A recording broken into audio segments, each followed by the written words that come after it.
they're gonna be in the way.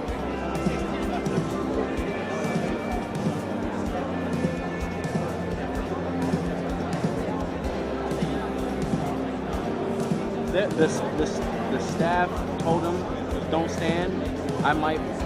I'll just reiterate it again, but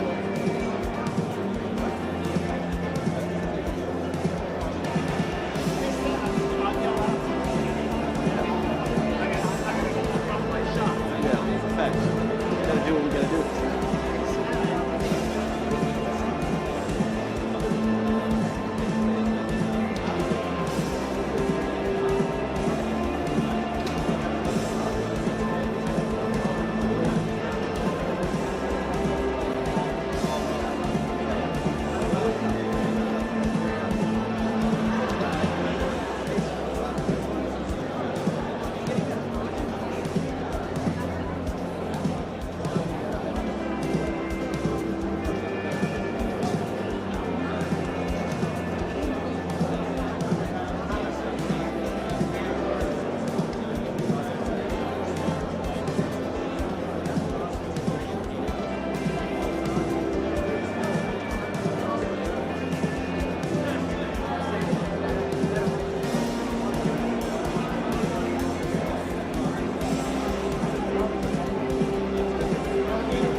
They're gonna have to sit down.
Good. I know what's going to happen. Everyone's going to raise their phone. And that's what I'm going to yell.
got the credentials in the person validated.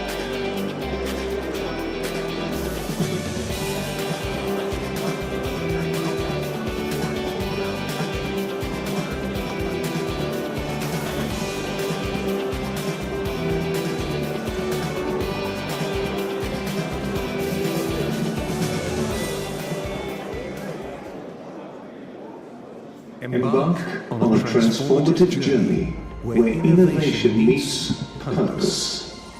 Our world is a complicated web of interconnections, geopolitical shifts, technological breakthroughs, and social transformations. As we navigate global complexities, we find pathways to resilience and sustainable growth.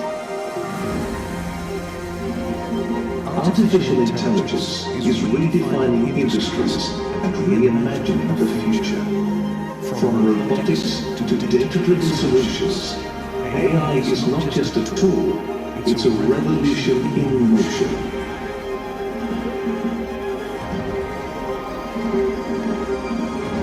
Biotech is rewriting the blueprint of life and leading us into an era where genetic innovation transforms our evolution.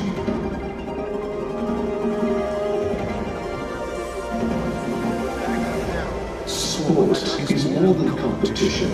It's a catalyst for vitality, unity, and well-being. The fusion of technology and athletics propels human performance beyond boundaries.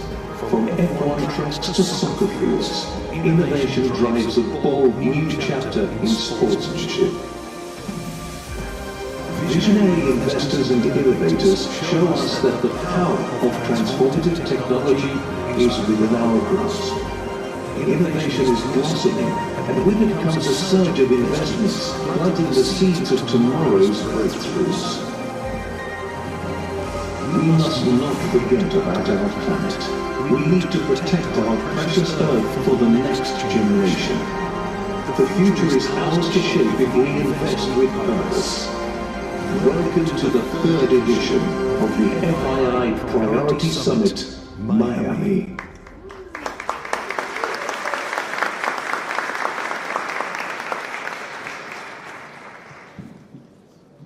Good afternoon. Your Royal Highnesses, Your Excellencies, ladies and gentlemen, dear friends, welcome to the 3rd edition of the FII Priority Summit in Miami. This year, we are starting with an exceptional stage. It is my distinct honor to introduce a man who is the 45th and 47th President of the United States of America. This man is a visionary business person, a media icon, and a political leader. His impact on the global stage has been profound. From transforming the real estate industry to reshaping economic and foreign policy, his leadership continues to spark dialogue and drive change. At the Future Investment Initiative Institute, we are committed to shaping a brighter, more sustainable future by fostering innovation and global collaboration. These are principles that align with the President's bold approach to leadership and economic growth. Please, ladies and gentlemen, join me in welcoming 45th and 47th President of the United States, Donald J. Trump.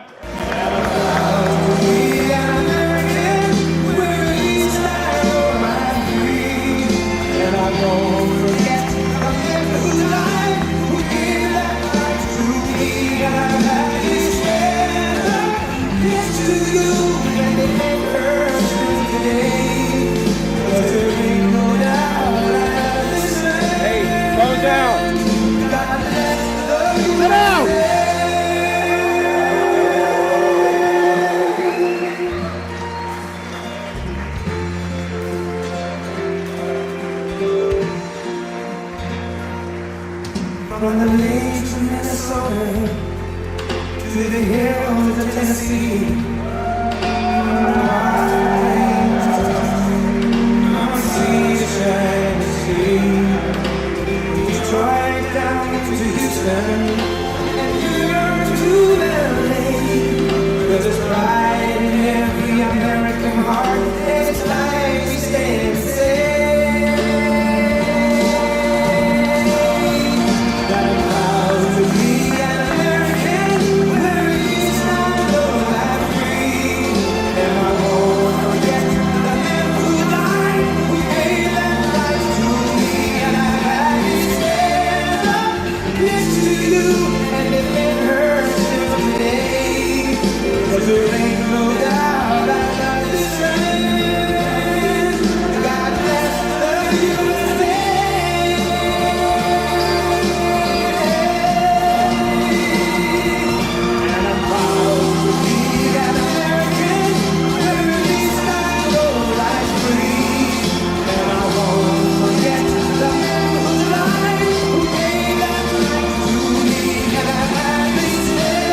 group. This is, you have to see outside, it's going wild outside with a lot of love for all of us, I guess.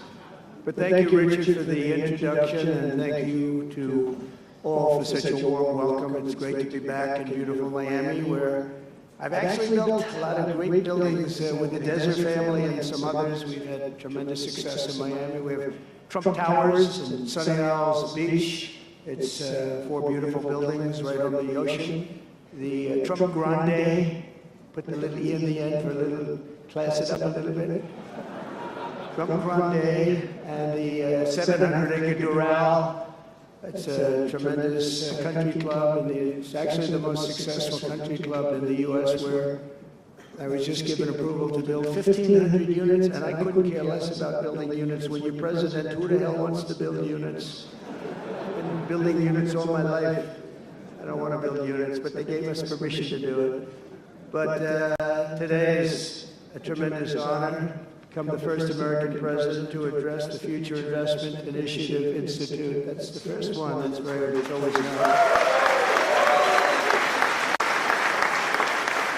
And I want to thank Mayor of Miami, Francis Suarez, for being here. Thank you very much, Francis, wherever you are. Hi, Francis. And thank you for the endorsement when I ran. That was very appreciated. Along with the Mayor of Miami Beach, Stephen Miner. Stephen, thank you very much. Thank you. Thank you, Stephen. Thank you very much. And numerous American business leaders, some of the biggest business leaders actually anywhere in the world, and many distinguished guests from the Middle East, and in particular the Kingdom of Saudi Arabia, a special place with special leaders.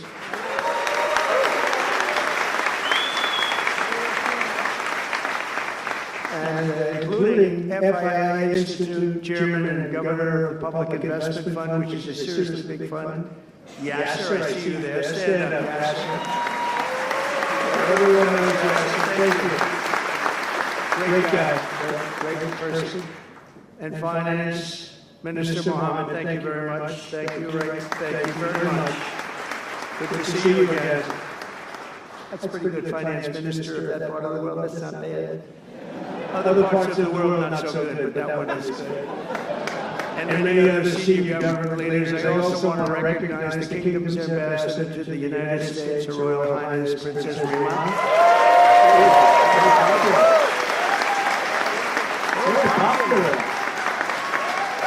Wow, that's very nice.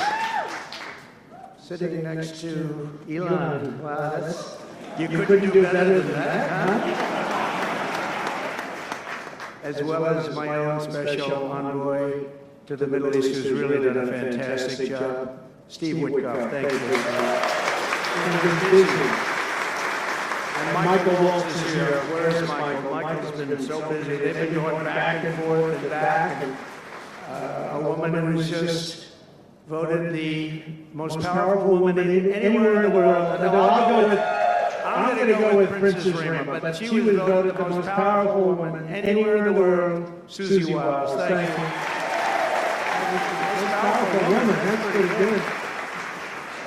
We have to talk to you about that, Susie. It's pretty good. And also, we all know Jared Kushner, a very special guy. Thank you, Jared. Thank you, Jared. And Elon Musk. He's been making a little news lately, hasn't he? Very positive. Stand up, Elon. He's a great guy.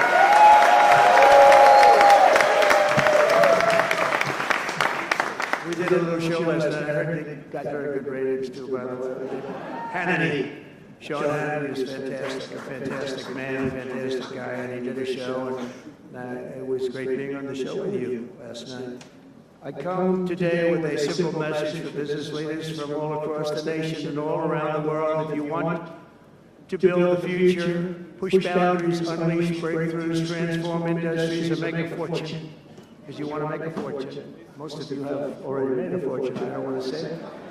There's no better place on earth than the current and future United States of America under a certain president named Donald J. Trump. I think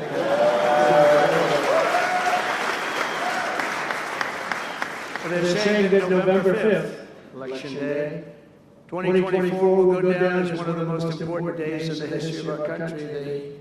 said in 129 years, the most consequential election. I don't know if they're right about that or not, but it sounds good. I wanted to see if I could get a couple of more years stacked on, but I figured the fight wasn't really worth it. 129 is a lot.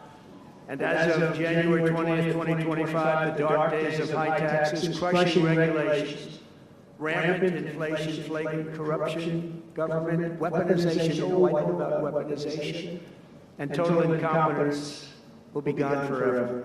Will be gone forever. Because the United States is back and open for business, and the golden age of America has officially begun. You see it happening. Since my election, America's economic engines have come roaring back to life in just a very short period of time. Think of it, from November 5th, the progress that's been made has been amazing. The NASDAQ is up nearly 10% in just a few months, and that's a lot. The Dow Jones Industrial Average is up 2,200 points, and Bitcoin has set multiple all-time record highs because everyone knows that I'm committed to making America the crypto capital. We want to stay at the forefront of everything. One of them is crypto, and Miami seems to be the center of the action, come to think of it, and maybe it'll stay there. Business optimism skyrocketed 42 points. Think of that in a single month, the most in history by far. That's the biggest increase in history by not even close. The ISM index of manufacturing activity surged into positive territory for the first time in many years. Amazing. And it was just announced, this is an interesting one, I didn't realize it was that bad for so long, but it was just announced by one of the nation's most historically accurate and respected pollsters, Rasmussen, that the number of Americans who believe our country is on the right track now exceeds those who think it's heading in the wrong direction for the first time in 20 years. Can you believe that? 20 years. And this is really a seismic 27-point swing from just before the election. That's, nobody's ever seen anything like that one, yes, sir. I want to tell you. That's a big one.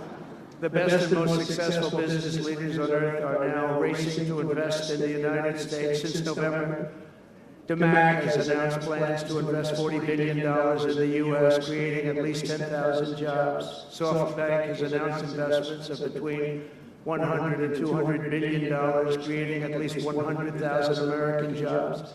Oracle and OpenAI and SoftBank are now collectively committing $500 billion to keep the United States on the cutting edge of artificial intelligence, and so many more. I mean, so many companies that want to come to the White House and have a little news conference all the time. I said, why don't you just announce it?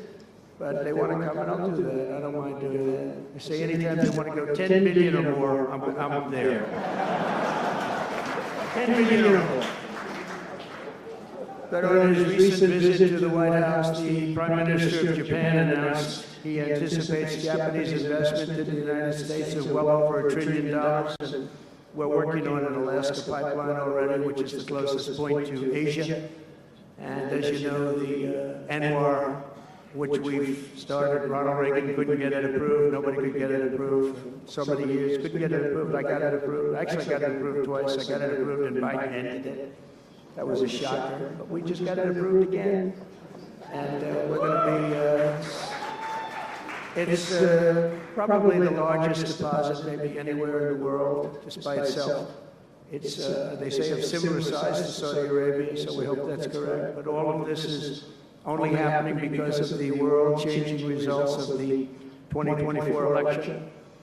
We won the House, we won the Senate, the White House, and the Electoral College, and the popular vote in a landslide. We also won all 7 swing states, and all 50 states shifted in the Republican direction for the first time ever. So every state, every single state of the 50 states shifted Republican. It's never happened before. Either way, it's never happened. And 85% of counties voted for Trump. Think of that. So you have 2,600 counties versus 525. 2,600. Think of that. That's why when you look at the election map after it was all done, the certified map, the whole thing was red.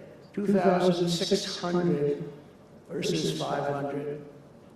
It's a big difference. Nobody's seen anything like it, actually. So as a result of this very historic victory, investors from all over the planet once again have confidence in America's future and respect for America's leaders. And it's about time we get a little respect. The last administration was the worst and most incompetent in the history of our country, but we are moving quickly to fix every single disaster Joe Biden created and make America stronger and more prosperous than ever before.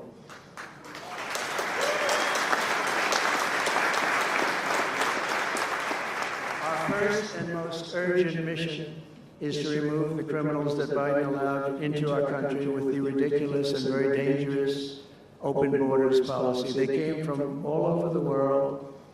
They came from prisons and jails. They came from mental institutions and insane asylums. They were gang members. They were drug lords. They came from all over, and they were allowed to come into our country. And we're getting them out in record levels, just like they came in record levels. I want to thank Tom Homan and Christie, who was just she's doing a fantastic job, Governor of South Dakota, and Tom Homan, you know, they are doing a fantastic job, and the results are incredible. And every country is taking them back. They're sending their criminals to us, and they're all taking them back. We had a little problem with a couple of them that ended very quickly. And some said, we don't really want MS-13 back in our country. But I said, congratulations, you're taking them back. And they took them back. And by the way, Europe and other places ought to start also doing that. They better start looking at immigration, because it's really hurting Europe very, very badly. And they better get smart and they better get tough before it's too late. We're also working to end the highest inflation in our country's history, all caused because they played with our energy policy and wasted money, the Green New Scam and other things such as that. And they wasted monies at never seen before levels. If Joe Biden had simply held federal spending at the pre-pandemic levels we had in 2019, we would have virtually no inflation. We're trying to balance the budget immediately, and because of the tariff income, which is really, it's already turned out to be amazing, actually. It's really meant more for bringing countries and companies into our country, but it's, the numbers are rather staggering, because we're the big piggy bank that everybody wants to be, and they can play games and they can say, well, there'll be retribution and, you know, equal this and that, but they can't be equal. But we want to keep it so that we're the big piggy bank, and if we had years like we did the last 4 years, that wouldn't have lasted too long. We're not promising it, but, you know, all of these things could happen. We hope to balance our budget, so I don't want to promise it, because if I do and we come about $10 short, the fake news media back there would say, we have breaking news. He did not make it. He did not make it. But we'll get it done very soon. It might not be this year, but it could be this year. Actually, we have a chance of getting it even this year, which people would be shocked at, because they were talking about 10 years, 15 years, 20 years from now. When I took office last month, we inherited the consequences of inflation. That was more than 4 times what it was when I left 4 years ago. Think of that. I left, it was at 1.4%. And the annual government spending over $1.5 trillion more than projected in 2020 alone. 1.5 trillion. But under the Trump administration, all of that is changing faster and more dramatically than anyone ever thought possible. They didn't think it was possible to do what we've done in just a very short period of time. We've accomplished more in 4 weeks than most administrations accomplish in 4 years. On my first day in office, I imposed an immediate federal hiring freeze, a federal regulation freeze, and a foreign aid freeze. I signed an order creating the Department of Government Efficiency and put a man named Elon Musk in charge. Thank you, Elon, for doing it.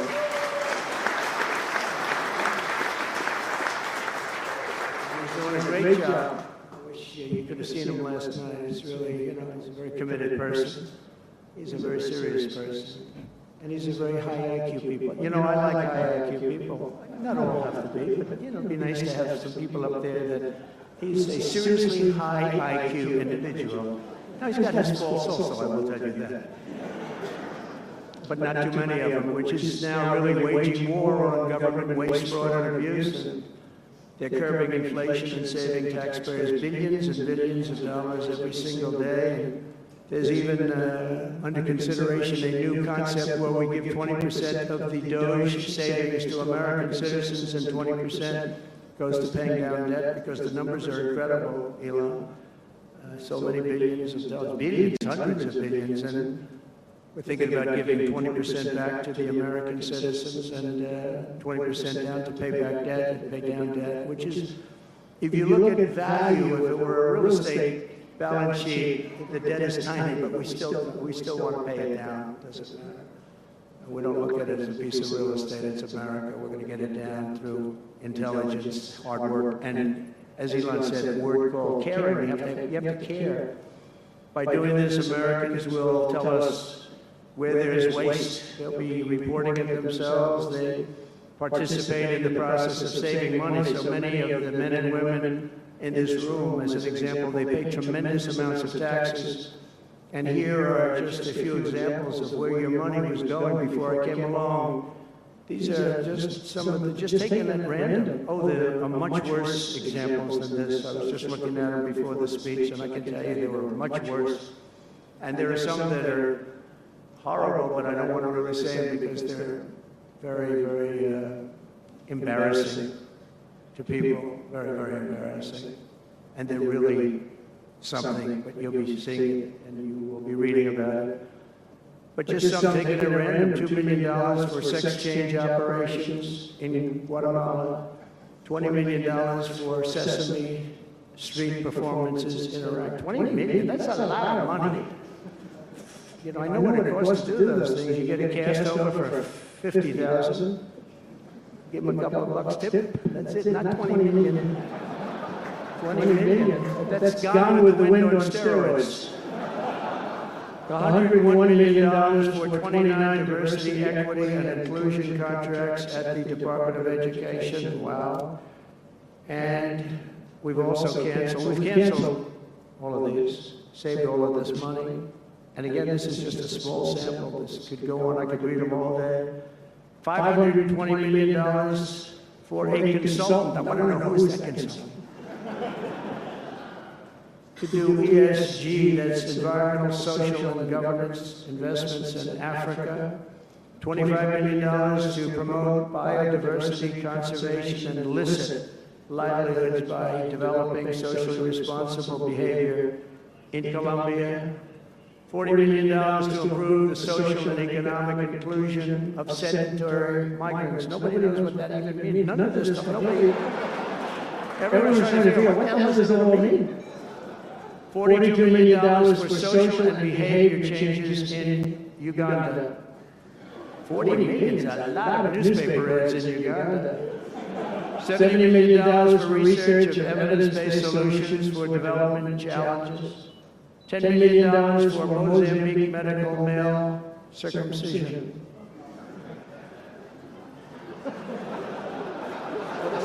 What does that mean? $2.3 million for strengthening independent voices in Cambodia. $14 million for improving public procurement in Serbia.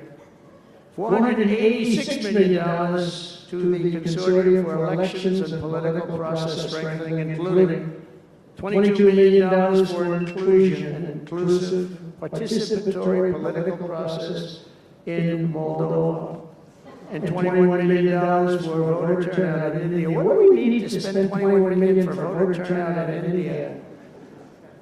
Wow, $21 million. I guess they were trying to get somebody else elected. Wow, we ought to tell the Indian government, because when we hear that Russia spent about $2 in our country, it was a big deal, right? They took some internet ads for $2,000. This is a total breakthrough. $21 million for India elections. $29 million to strengthen the political landscape in Bangladesh. $20 million for fiscal federalism and $19 million in addition to the $21 million for biodiversity conversion in Nepal, $1.5 million for voter confidence in Liberia. We need voter confidence too when you read this list. $14 million for social cohesion in Mali, $2.5 million for inclusive democracies in South Africa, $47 million for improving learning outcomes in Asia. Asia's doing very well. We don't need to give them money.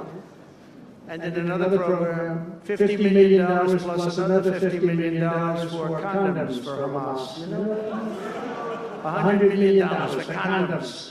Condoms. Does everybody know what a condom is? For Hamas, $100 million. And these are just some. I could read this list all day long. I just don't want to bore you.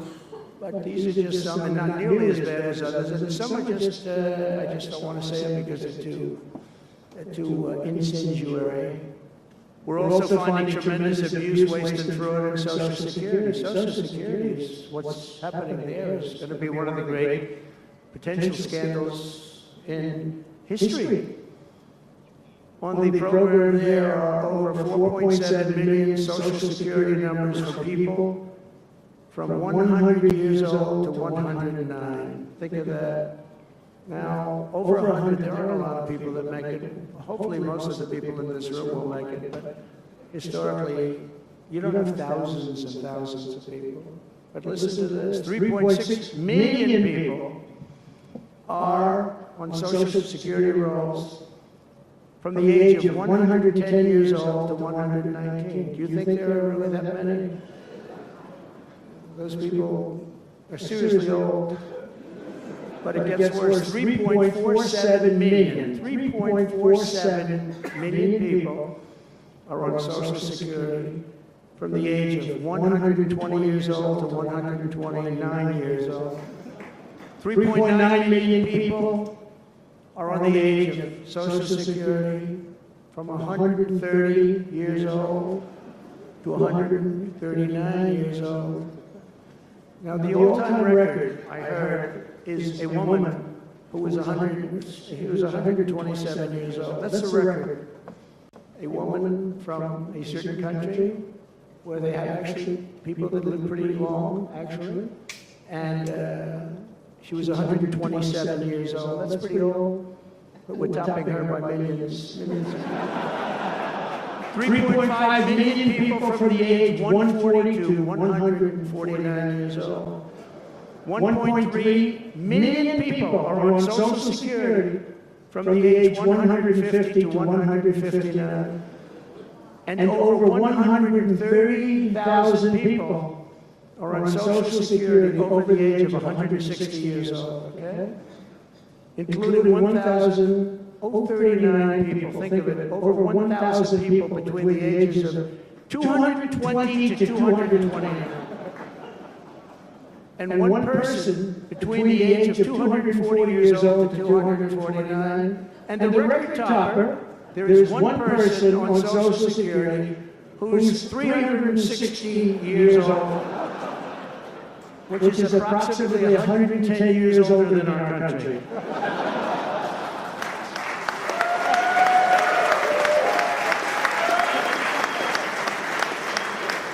So what we're trying to find out, and what we will find out, is are people being paid from all of these, you know, somebody pocketing 10,000 here, 10,000 there, what's going on? So we'll find that out pretty easily because we have a lot of computer geniuses. I said to Elon, who are these people that are doing this, the Doge people?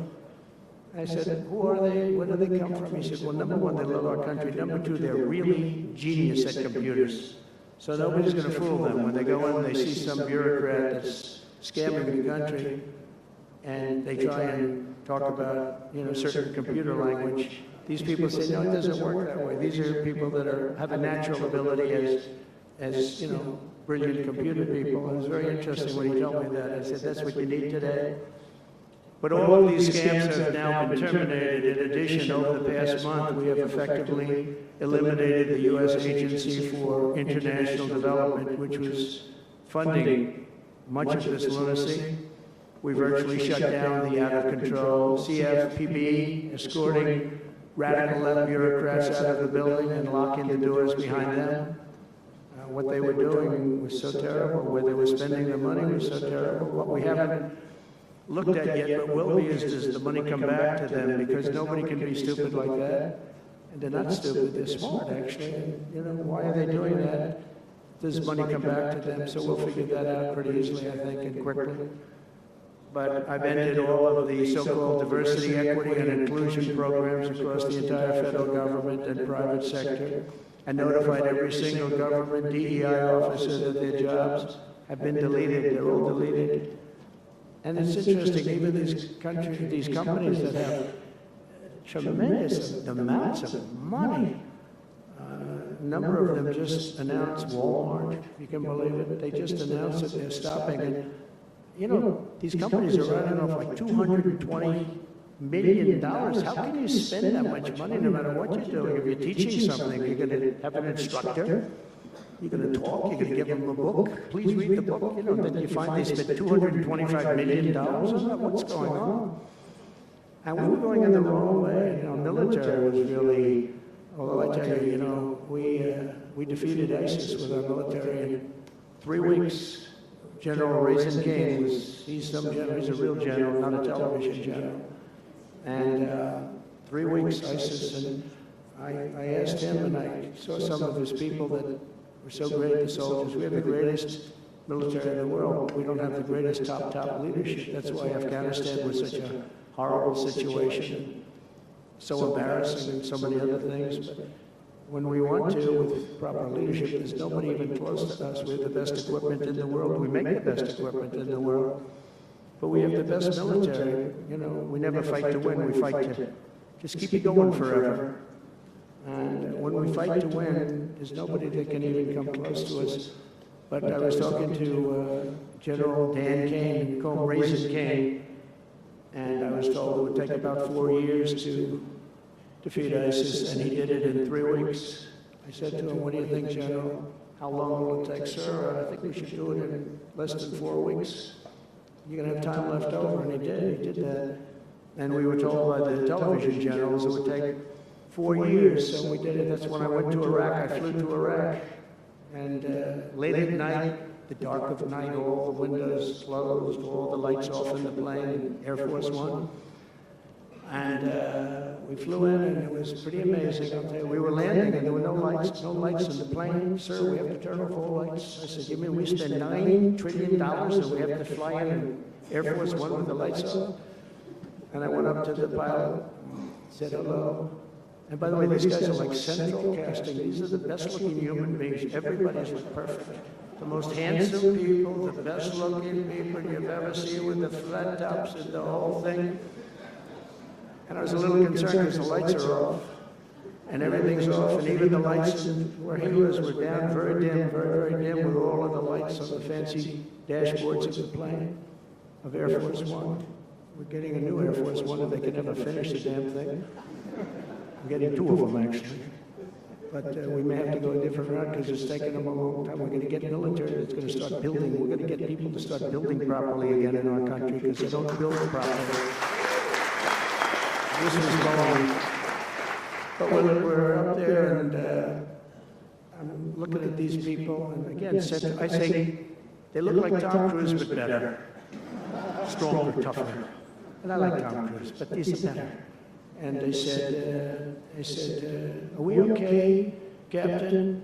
Yes, sir, we're fine. But I'm looking out, I don't see any lights, and we're landing. And I'm used to that. I like to sit with the pilots a lot and respect the pilots greatly. And we're up there, and we have the computer. I call it the computer voice, where it goes 1,900, 800. It's feet. Your feet above ground, so that means you're very low. And I'm looking down, and my eyes are pretty good. I don't see any lights. And the computer goes out. It sounds like an intelligent individual. It goes 1,000. We're 1,000 feet up. It's a 10-story building. There's a big plane. And then it goes 900, 800, 700. I said, Captain, we don't see any lights. Is everything? Yes, sir. Everything's fine, sir. We'll be landing in 3 minutes. And then it goes like 600, 500. Captain, we okay? And then he goes 400, 300, 200, and I'm saying, man, there's nothing out there. And then he goes, boom, perfect landing right on this thing. There are no lights on the runway. There's no, I don't know how the hell they do it, but I'm sure as hell glad we had somebody that knows how to fly. But they didn't want to have any lights because they didn't want the enemy after spending, you know, years and trillions of dollars. We have to land with Air Force One with no lights on the runway. But they were incredible people. And then I got out of the plane. Actually asked my people, you know, I said, excuse me, I was very brave sitting in that cockpit. Am I allowed to give myself the Congressional Medal of Honor? And they said, I don't think so, sir. I said, well, I felt I was extremely brave. But now here's the problem with saying a story like that when you're a kid.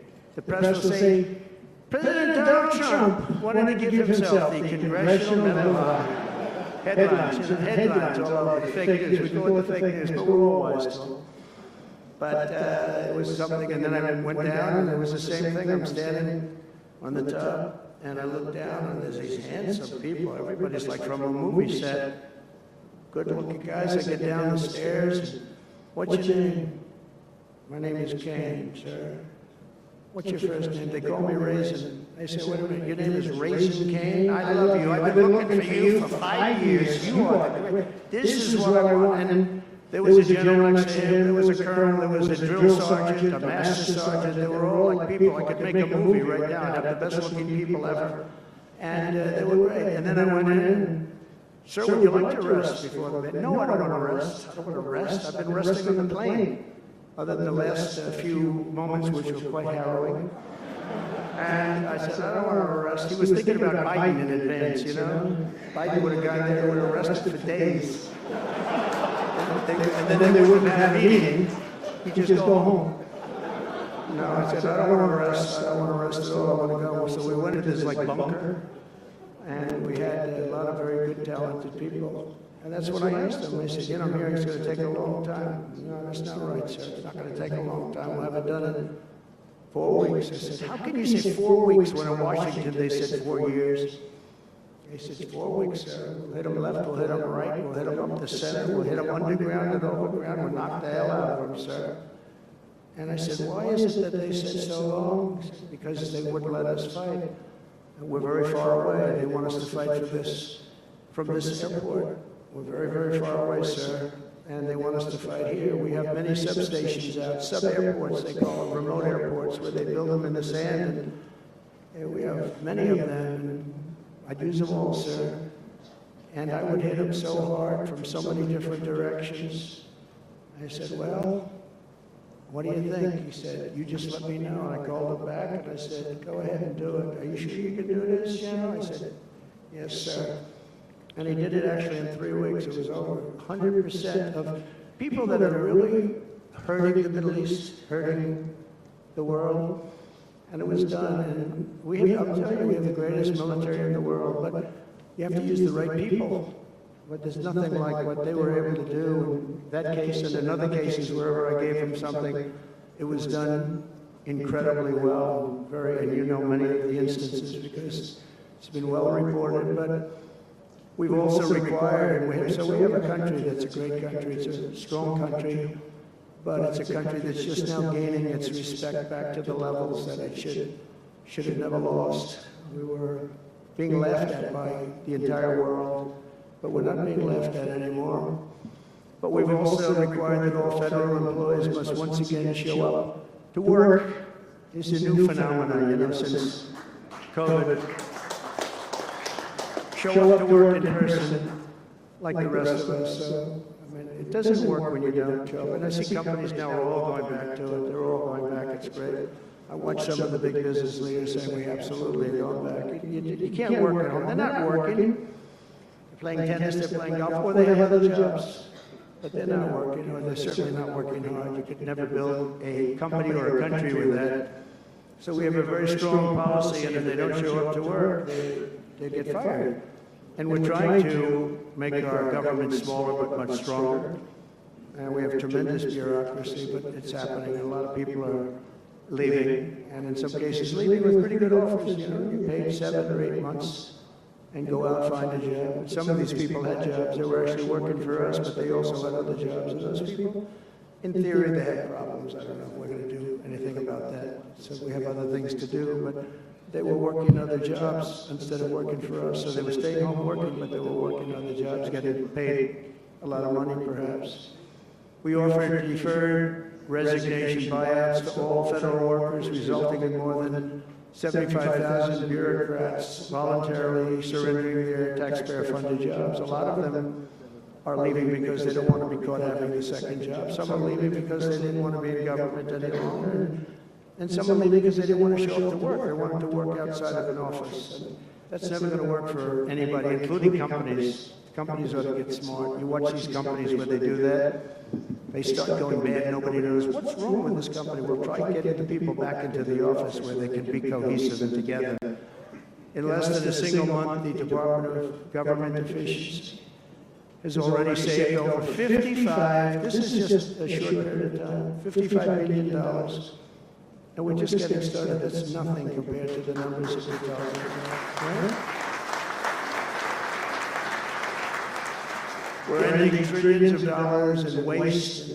It'll mean much lower inflation, lower interest rates, lower payments on mortgages, credit cards, car loans, and much higher stock markets. I think the stock market's going to be great. In other words, we will rapidly grow our economy by dramatically shrinking the federal government, and we have to do it.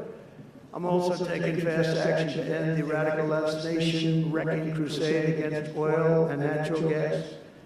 Over the past 4 years, the Biden administration cut the number of new oil leases and gas leases by 95%. They slowed new pipeline. I mean, look at the, Dakota Access, they wanted that one knocked out. The Keystone Pipeline, they wanted that one knocked out. They ended the Keystone. We got the Dakota Access done, but it wasn't easy after they tried to stop it. They slowed new oil and gas pipeline construction to virtually a halt. They shut down 38% of active oil and gas rigs in the United States, but they let the wind turbines go round and round and round. The wind doesn't blow, they got problems. They kill all the birds, they ruin the sightlines, they ruin the plains and the beautiful areas of our country, including the oceans, the lakes. They closed more than 50 power plants, all causing energy prices to skyrocket. You saw that happen. That's what caused inflation, pretty easy. These policies were so destructive that despite draining nearly 40% of U.S. strategic petroleum reserve, meant for emergencies, it was meant for emergencies. It wasn't meant for getting a price of gasoline down so that you can win an election. It didn't work for winning the election. Actually, there's so many people that are driving that it's a very small number. It just had a very small effect, but in the meantime, it takes it down. Now it's at the, we'll fill it up fast, but it's at the lowest level. When we made the transition, it was at the lowest level in history, ever recorded, the lowest level. Nobody's ever seen it that way. They put it all out because they thought they could keep gasoline prices down a little bit, just go past the election, and after that, they didn't care. And it didn't work because they didn't get elected. I got elected. But the price of gasoline still rose over 35%, and in some cases, at some periods, it was 100% and 125% during certain periods of time. Under the Trump administration, we have implemented a very different plan. You probably heard of it. It's called Drill, Baby, Drill. And we're doing that. The world runs on low-cost energy, and energy-producing nations like us have nothing to apologize for. We have more energy than any other nation in the world, and we're going to use it. And we're going to use it on AI plants. I was telling some of the people that came in that, they're very interested. Everybody's talking about AI. I hope you're right. I don't know, who knows. But Ilana, they're right. They're right going all AI. They are all in for AI. The problem is, to do it, just in our country, you need twice the electricity just to open up and be the top of AI. You need twice the electricity that we have right now in the entire country. You take all the electricity You need more than twice. You need twice. You need double what we have right now just to fuel this new industry that's growing. I was amazed when I heard that number. They all said, how can we do this? Because, you know, in China and various other places, you can probably get it with the shake of a hand. But in our country, you can't. But now you can, because we've declaring a national emergency in order to get fast approvals. And we're going to have, if you build a plant, you're able to build an electric generating facility right next to your plant. So you'll be making your own. You won't have to count on utilities. You won't have to count on an old grid that could fail, could get hit by something, bad things or good things. But you're not going to have to.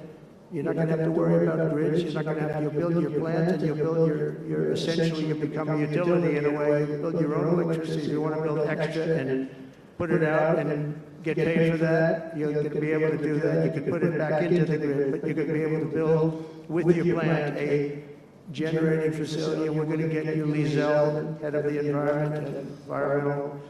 The environmental group, various groups, and we've got them unified now, but we're going to get you very fast approvals. They'll be approved so fast, your head will spin, and we're going to get that whole industry started. We're going to be the head of it. We're leading right now. We have the greatest brain power. We're leading right now, and I expect that we're going to be leading by a lot, but we're going to get you the energy very, very quickly. That would be the one thing that everybody was concerned. How do we have that much electricity when Los Angeles has blackouts and brownouts right now?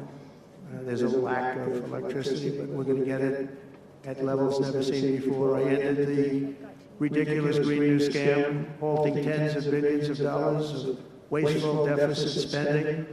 And I withdrew the United States from the unfair one-sided Paris Climate Accord, and I ended Joe Biden's insane electric vehicle mandate, because it was just insane.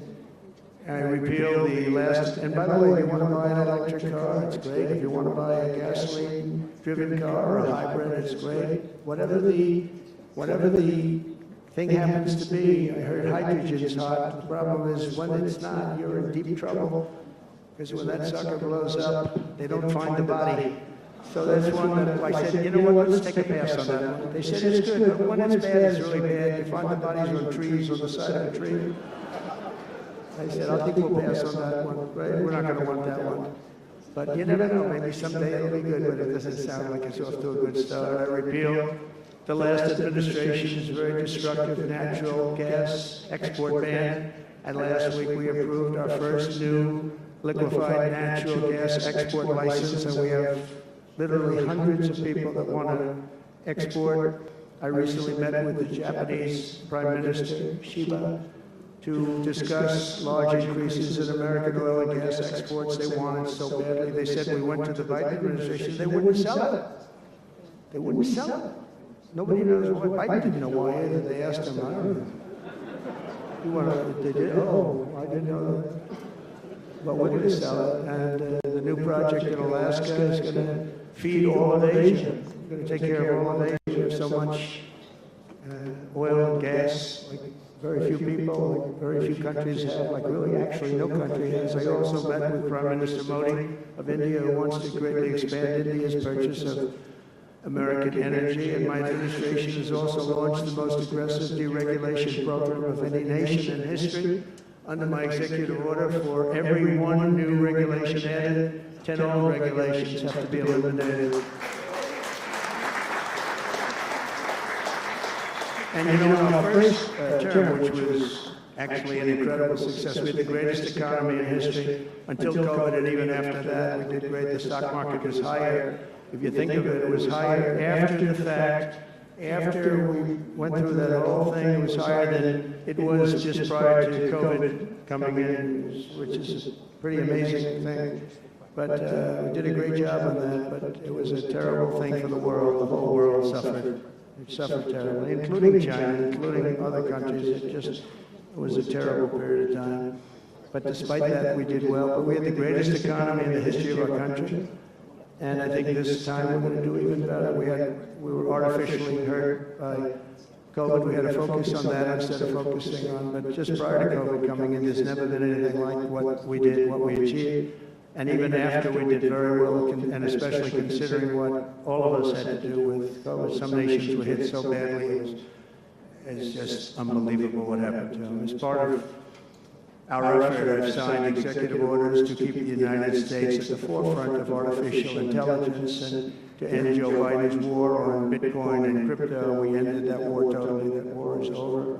They were very hostile toward them until the very end, just because there's so many people on Bitcoin and crypto that just before the end, the SEC came out and they were being very nice. I was so nice to people because so many people were being indicted for no reason whatsoever. Very political group of people.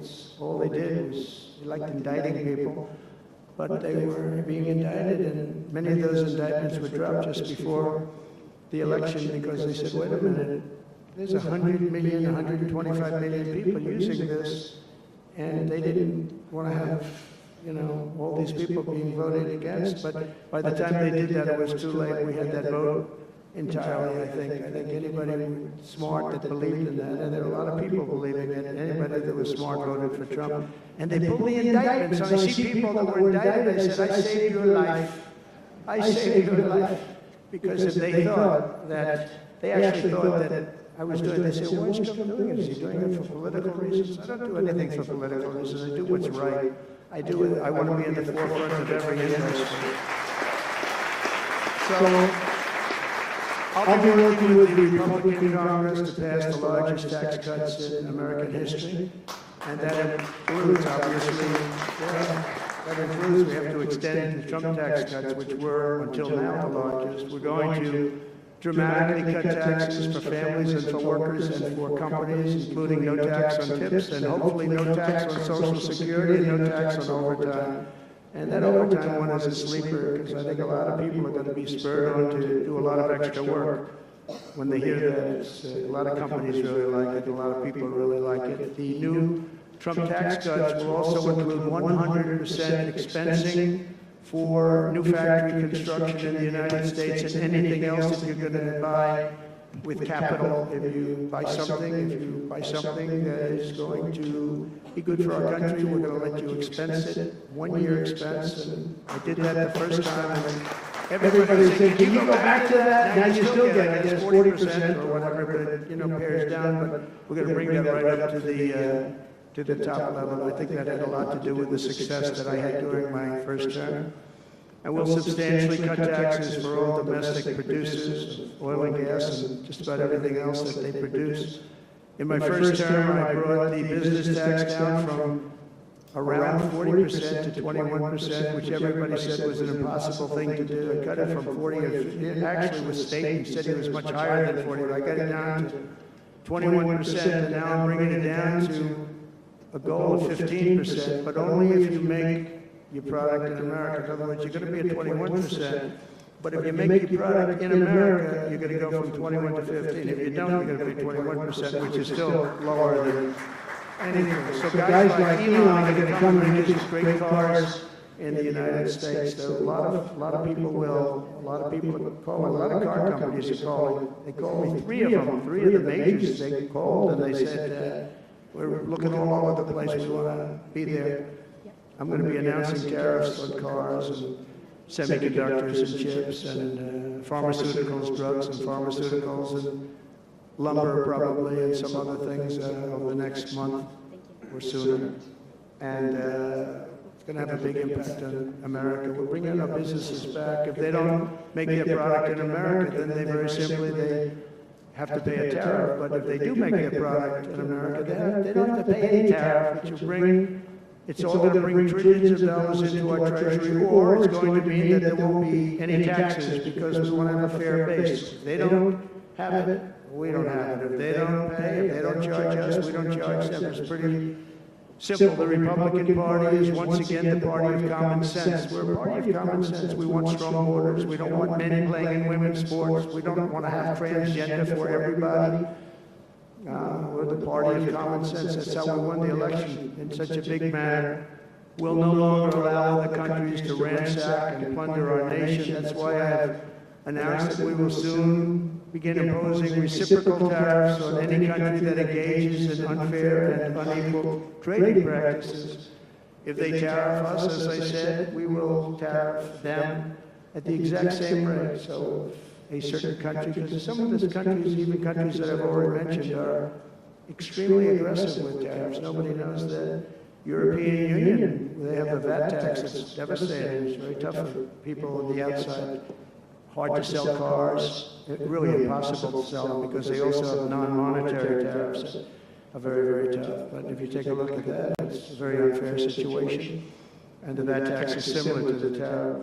Around the world, I'm moving quickly to end wars, settle conflicts, and restore the planet to peace. I want peace, and I don't want to see everybody being killed. And you take a look at the death in the Middle East and the death that's taking place between Russia and Ukraine. It's been going on, and we're going to end it. There's no profit for anyone in having World War III, and you're not so far away from it. I'll tell you right now, you're not so far away. If we would have had this administration for another year, you would have been in World War III, and now it's not going to happen. In the Middle East, I've restored my policy of maximum pressure on Iran, designed to bring peace. And we designated the Houthis a terrorist organization. You know, destroying shipping lanes all over the place, making it very hard for people to get their product delivered, making it very difficult. We'll take care of that situation. And we've secured a ceasefire in Gaza, and we're bringing in the hostages, and we're bringing them home to their families. Some of them are in pretty bad shape, I have to tell you. To end the horrible war in Ukraine, I've spoken with President Putin and President Zelensky, and our teams began negotiations this week in Saudi Arabia. I want to thank Saudi Arabia for that. That was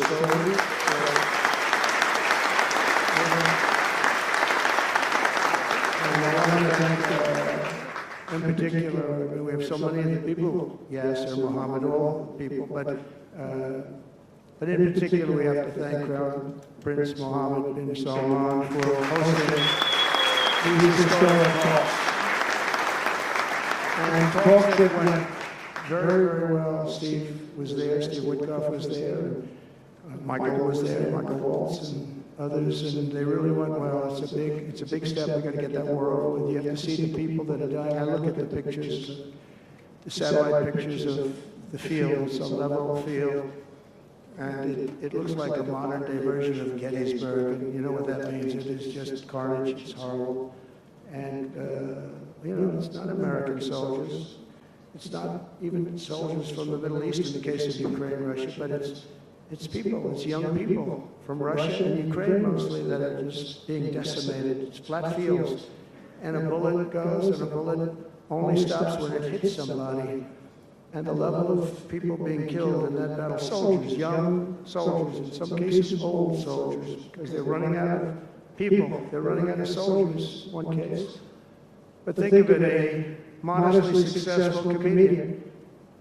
President Zelensky talked the United States of America into spending $350 billion to go into a war that basically couldn't be won, that never had to start and never would have started if I was president, not even a chance. And it didn't start for 4 years, never would have started. But a war that he, without the U.S. and Trump, will never be able to settle. They'll never settle that war without our involvement. That's why they did such a great job this weekend. That's why Saudi Arabia did such a great job this weekend in hosting. The United States has spent $200 billion more than Europe, and Europe's money is guaranteed. They get their money back. It's a form of a loan. Nobody knows that. I know that. I said, why isn't somebody saying, you know, we do it the same way? And we spend much more money. We have to equalize. But while the United States gets nothing back, so they get their money back, it's a loan. We just give our money. And we had a deal based on rare earth and things, but they broke that deal. But they broke it 2 days ago. We had a deal because they said we're spending $350 billion, and Europe gets their money back in the form of a loan, and we don't. We're just giving the money hand over fist. That's the Biden administration for you. But they're no longer dealing with the same United States as they were dealing with a few months ago. Why didn't crooked Joe Biden demand equalization, and that this war is far more important to Europe than it is to us, and that is a very big, beautiful ocean, a separation. This is, you know, we're helping Europe. We're trying to help Europe. On top of this, Zelensky admits that half of the money that we sent them is missing. They don't know where the money is. He said, well, we don't know where half of it is. That's great, wonderful. He refuses to have elections, slow, and the real Ukrainian polls, I mean, how can you be high with every city is being demolished? It's hard to be. Somebody said, oh, no, his polls are good. Give me a break. Every city is being demolished. They look like a demolition site, every single one of them. And the only thing he was really good at was playing Joe Biden like a fiddle. He played him like a fiddle. That's an expression we use, yes, sir, to say that he's pretty easy, A dictator without elections. Zelensky better move fast, or he's not going to have a country left. Gotta move fast.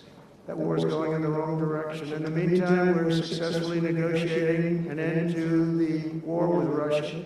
Something I'll admit that only Trump is going to be able to do with the Trump administration. We're going to be able to do it. I think Putin even admitted that.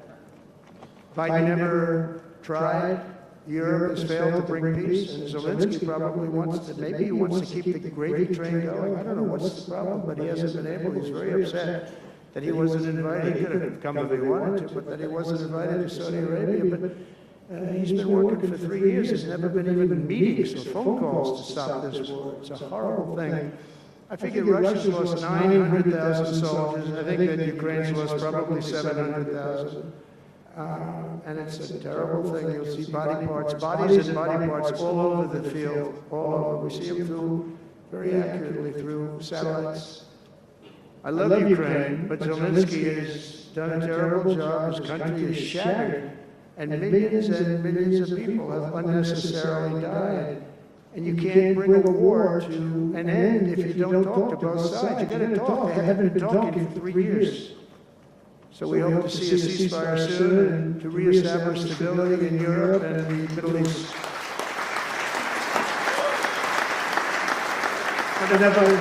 Thank you.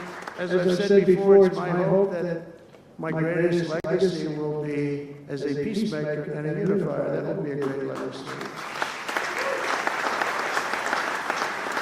So in conclusion, the golden age of America is upon us, and I'm inviting everyone here today and every citizen across our land to take part in the most extraordinary period of peace, prosperity, growth, innovation, wealth creation, and expansion the world has ever seen.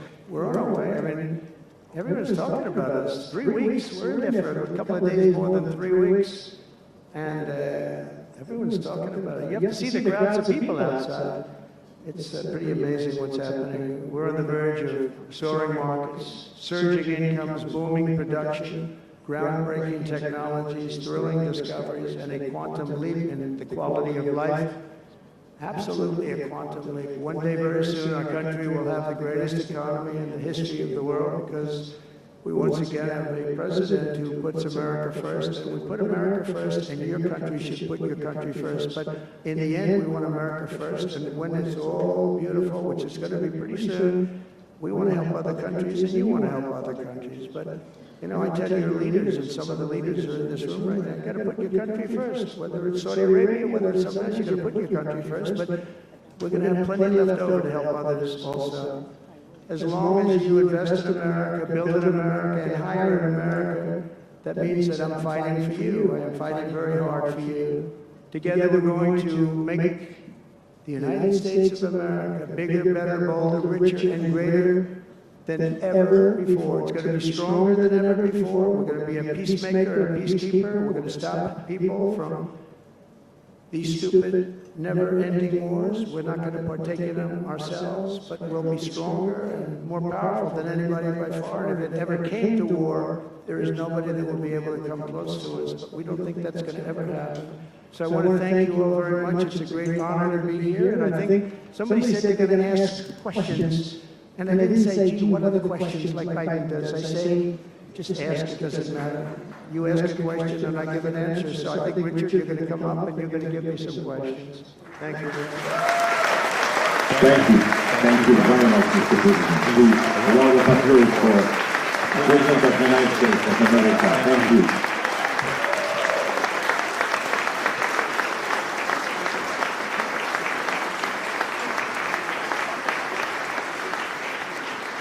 Mr. President, thank you for accepting to take a few questions.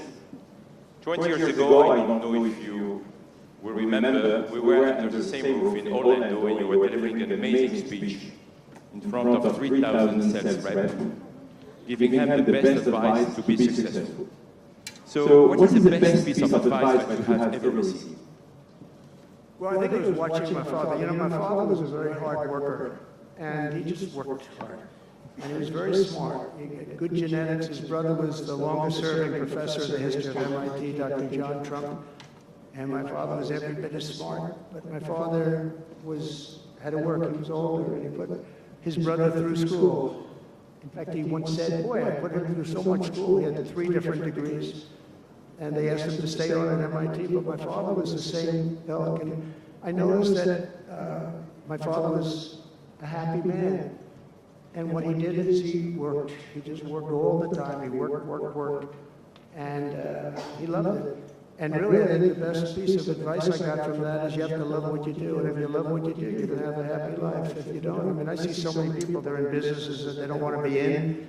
They're in businesses that, you know, they're bored in or they're not good at. They don't have a natural ability at it. There is such a thing as natural ability, whether it's sports or acting or anything else. I mean, some people have an ability for something. Try and find that ability, but you have to love what you do. If you love what you do, you're going to be, at least you have a good chance of being successful.